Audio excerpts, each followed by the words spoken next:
Duel tinju dengan Dinar Candy, Nikita Mirzani sebut ada dokter kecantikan standby. Artis peran Nikita Mirzani dan Dinar Candy akan saling adu jontos alias tinju di atas ring pada 12 Juni 2022 mendatang.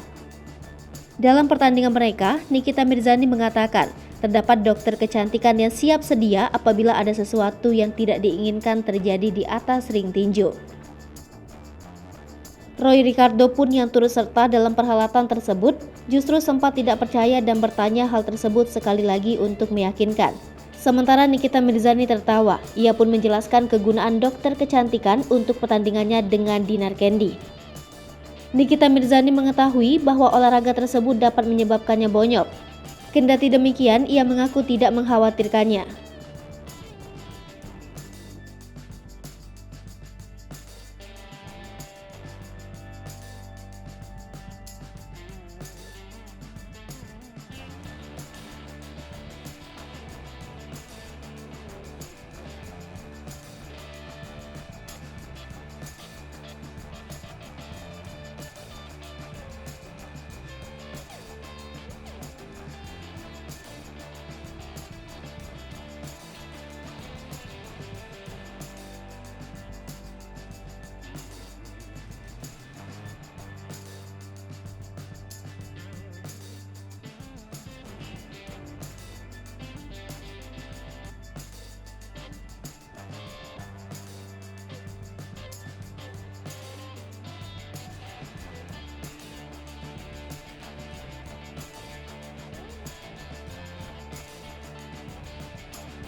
Hai pemirsa Sri Popo TV, jangan lupa komen, like, dan subscribe, serta tonton terus berita-berita terupdate lainnya ya.